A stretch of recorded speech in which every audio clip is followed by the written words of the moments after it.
Bonjour à tous. Rien de très préparé aujourd'hui, mais j'ai été super content de vos retours sur la vidéo, donc je me suis dit que j'allais faire un petit service après-vente, voilà, donc faire un petit bilan, répondre à quelques questions, présenter quelques sources, je sais pas, ça peut être sympa. Alors, à propos du choix du sujet déjà, ça me faisait un petit peu peur pour plein de raisons. D'abord, il y avait le côté personnel, et justement, un de mes credos, c'est que lorsqu'on parle d'un truc qui nous touche, on a tendance à être moins bon. Ensuite, les neurosciences, c'est pas mon domaine, et j'ai horreur de dire des choses fausses, donc je me méfiais un peu. Il y avait aussi que je savais pas trop sur quel pied danser, parce que il y a beaucoup de vidéos qui parlent de la fantasy ces dernières années, donc certains d'entre vous, ils connaissaient déjà, et pour eux c'était de l'art dite.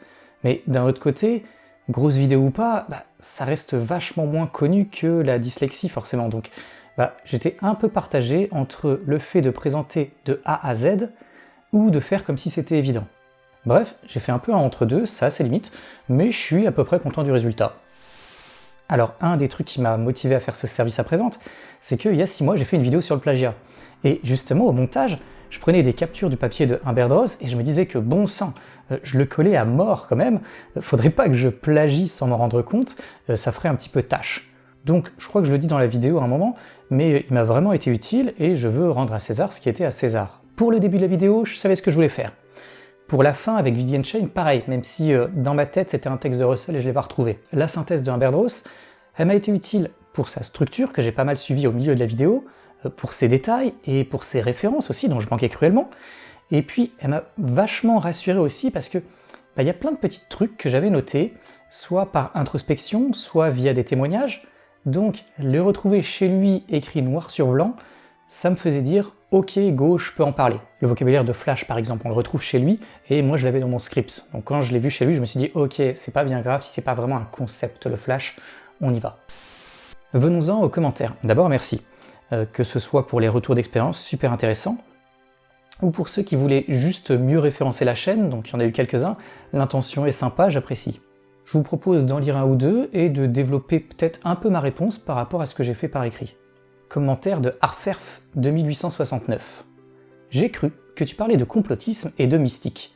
Pourquoi ne pas faire un titre cohérent? Il y a beaucoup de contenu sur internet, alors si vous semblez être sérieux, soyez-le aussi pour les titres. J'imagine ce genre de titre il y a 15 ans, c'était typique des écrits de droitards complotistes. Maintenant, c'est mainstream. Je croyais être chez un philosophe. Alors j'entends, et c'est pas faux en fait, mais au-delà de vouloir faire cliquer les gens ou quelque chose comme ça, j'adore la chaîne Science de Comptoir, et elle fait les pires miniatures et les pires titres mensongers du monde. Et moi, ça m'a toujours fait rire justement, dans le contraste avec le côté sérieux de la vulgarisation scientifique. Donc, primo, c'est pas ma faute, c'est elle qui m'a influencé, et comme j'ai en plus horreur de faire des miniatures et de trouver des titres, c'est possible que je refasse, genre les 2-3 premiers jours d'une vidéo, avant de mettre un titre normal un petit peu plus tard, pour ceux qui connaîtraient pas la chaîne. Voilà, il y a un côté private joke avec les abonnés, je trouve ça marrant. Ensuite, Serge demande « Pardon de poser la question, mais pour les fantasmes sexuels, est-ce que ça signifie qu'un aphantasique ne peut pas imaginer de zigouzi pilou-pilou avec la femme/homme de ses rêves? Si rêve il y a, mais la question a déjà été posée. » Alors, c'est une question qui m'a fait rire, parce que je me l'étais posée, mais en sens inverse. Donc, éveillé, je pense que non, on peut pas. Dans les rêves, il me semble probable que les réponses soient plus variées. Les degrés les plus forts d'aphantasie continueront à répondre non, tandis que ceux qui sentent qu'ils ont une image mentale parce qu'ils ont des flashs quand ils sont éveillés, ça m'étonnerait pas qu'ils aient des images en dormant, donc qu'ils en soient capables. Par ailleurs, je le rappelle, rien n'empêche de s'imaginer faire zigou zigou pilou pilou, mais sans images, après tout. Comme pour tout le reste, les images ne sont pas nécessaires pour ressentir ou imaginer quelque chose. Autre commentaire, merci beaucoup, tu es clair et précis. Dommage que tu ne sois pas rentré dans les détails du point de vue philosophique. Alors merci à toi, je suis pas très fort en philo de l'esprit. J'aime bien, ça m'arrive d'y toucher, mais ça me demande un gros effort, et encore une fois, j'ai horreur de raconter des bêtises. Donc c'est pour ça que je suis pas allé plus loin. De fait, la vulgarisation sur le cas particulier de la fantasy m'a déjà demandé pas mal de boulot, il y avait pas mal d'incertitudes, je voulais pas raconter de bêtises, donc y rajouter des choses sur quelque chose dont je suis pas spécialiste et à propos duquel je suis très incertain, peut-être une autre fois éventuellement, encore une fois, j'aime bien la philo de l'esprit, juste j'ai jamais eu de formation dessus, donc j'y vais à petits pas. À côté de ça, j'ai eu quelques témoignages d'une excellente imagination, peut-être proche hyper fantasy. et notamment celui de Visual Ronin. Alors je cite, hein, « En tant qu'illustratrice, je suis sans cesse appelée à conceptualiser des images à partir d'une description textuelle ou orale. C'est un exercice épuisant mentalement, quand l'illustration demandée devient complexe. Afin de pallier à cela, mes clients me fournissent parfois des images de référence pour aider. Cependant, le travail reste similaire. Concevoir une image mentale, souvent de quelque chose que l'on n'a jamais vu, scène de science-fiction, fantasy, monstres, etc., et ce, du croquis à la colorisation. Je pense que pour exercer ce métier, il faut donc être capable de voir aussi bien les formes que les couleurs. » Je vous passe la suite du commentaire, mais en gros il essaye d'argumenter un petit peu ce dernier point. Alors, merci pour ce témoignage, clairement ça doit aider et je peux entrevoir en quoi, dans ce cas-là, tout un ensemble de procédés peuvent petit à petit être tout entier tournés vers l'imagerie mentale. C'est pour ça que vous dites ça. Je vais nuancer quand même. Étant donné le grand nombre soit d'aphantasiques, soit de personnes avec une faible imagerie mentale et pourtant un grand talent, je suis quasiment certain que vous avez des collègues sans imagerie mentale. Pareil pour une profession comme tatoueur par exemple. Dans le tas, il y a sans doute des aphantasiques.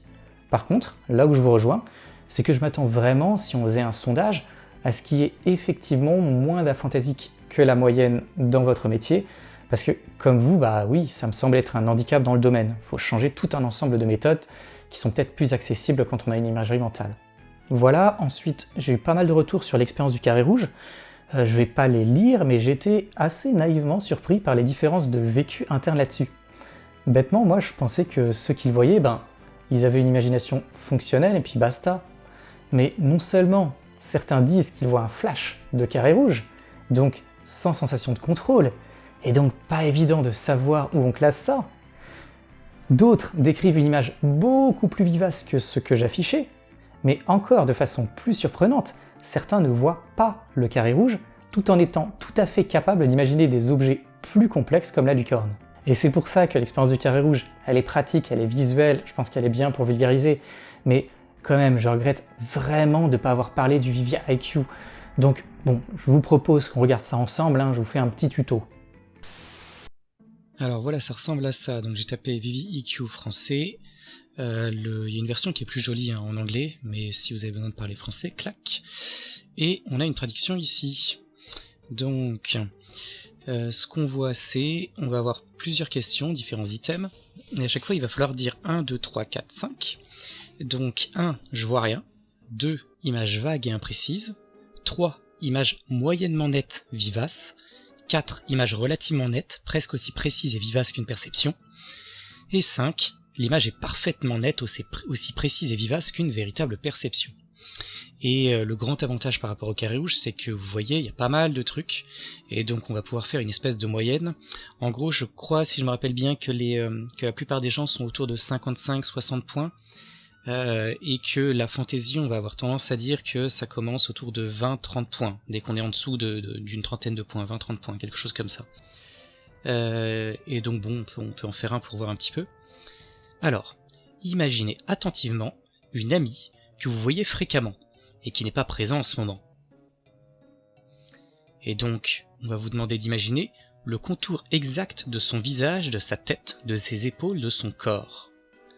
Et donc à vous de dire si cette image est vague et imprécise, s'il y a une image, si elle est moyennement nette et vivace, etc. etc. Donc je vais vous laisser faire ça, il y a pas mal de choses. Donc il y a autour d'une personne, il y a imaginer un lever de soleil, et donc là ça va être beaucoup plus autour d'un paysage, imaginer un paysage, etc. etc.